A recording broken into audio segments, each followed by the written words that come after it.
صحیح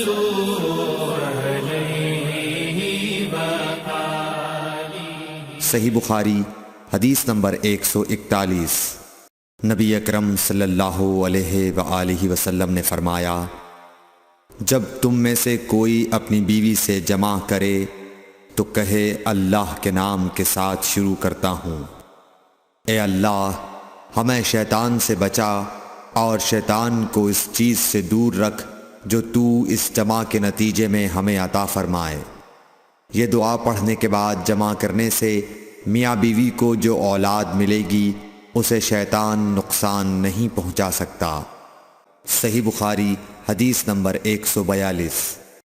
رسول کریم صلی اللہ علیہ وسلم جب قضاء حاجت کے لیے بیت الخلاء میں داخل ہوتے تو یہ دعا پڑھتے، اے اللہ میں ناپاک جنوں اور ناپاک جنیوں سے تیری پناہ مانگتا ہوں۔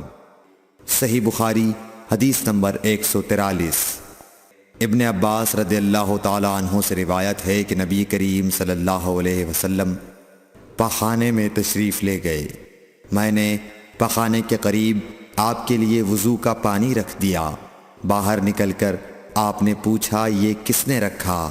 جب آپ کو بتلایا گیا تو آپ نے میرے لیے دعا کی اور فرمایا، اے اللہ اس کو دین کی سمجھ عطا فرمائیو۔ صحیح بخاری حدیث نمبر 144۔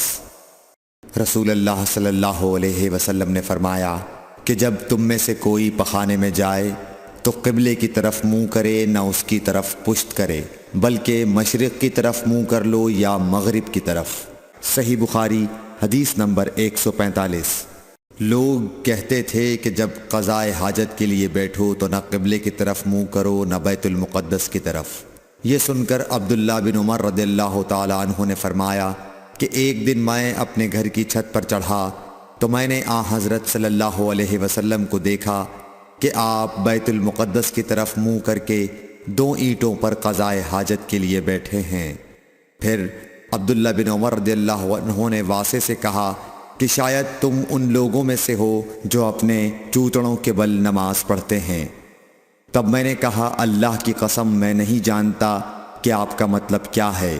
امام مالک رحمۃ اللہ نے کہا کہ عبداللہ بن عمر رضی اللہ تعالی عنہ نے اس سے وہ شخص مراد لیا جو نماز میں زمین سے اونچا نہ رہے، سجدے میں زمین سے چمٹ جائے۔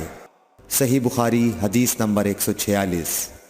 رسول اللہ صلی اللہ علیہ وسلم کی بیویاں رات میں مناصے کی طرف قضاء حاجت کے لیے جاتی اور مناصے ایک کھلا میدان ہے، تو حضرت عمر رسول اللہ صلی اللہ علیہ وسلم سے کہا کرتے تھے کہ اپنی بیویوں کو پردہ کرائیے، مگر رسول اللہ صلی اللہ علیہ وسلم نے اس پر عمل نہیں کیا۔ ایک روز رات کو عشاء کے وقت حضرت سودا بنت زمع رسول اللہ صلی اللہ علیہ وسلم کی اہلیہ جو دراز قد عورت تھیں باہر گئیں۔ حضرت عمر رضی اللہ عنہ نے انہیں آواز دی اور کہا ہم نے تمہیں پہچان لیا، اور ان کی خواہش یہ تھی کہ پردے کا حکم نازل ہو جائے، چنانچہ اس کے بعد اللہ نے پردے کا حکم نازل فرما دیا۔ صحیح بخاری حدیث نمبر 147۔ آپ صلی اللہ علیہ وسلم نے اپنی بیویوں سے فرمایا کہ تمہیں قضاء حاجت کے لیے باہر نکلنے کی اجازت ہے۔ صحیح بخاری حدیث نمبر 148۔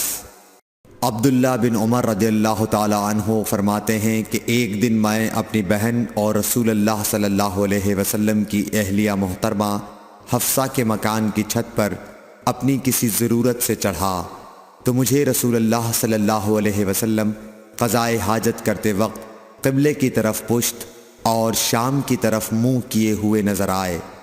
صحیح بخاری حدیث نمبر 149۔ عبداللہ بن عمر رضی اللہ تعالی عنہ نے خبر دی، وہ کہتے ہیں کہ ایک دن میں اپنے گھر کی چھت پر چڑھا تو مجھے رسول اللہ صلی اللہ علیہ وسلم 2 اینٹوں پر قضاء حاجت کے وقت بیت المقدس کی طرف منہ کیے ہوئے نظر آئے۔ صحیح بخاری حدیث نمبر 150۔ انس بن مالک رضی اللہ تعالی عنہ کہتے تھے کہ جب رسول اللہ صلی اللہ علیہ وسلم رفع حاجت کے لیے نکلتے تو میں اور ایک لڑکا اپنے ساتھ پانی کا برتن لے آتے تھے، مطلب یہ کہ اس پانی سے رسول اللہ صلی اللہ علیہ وسلم طہارت کیا کرتے تھے۔ Thanks for watching. Don't forget to like, comment, share and subscribe to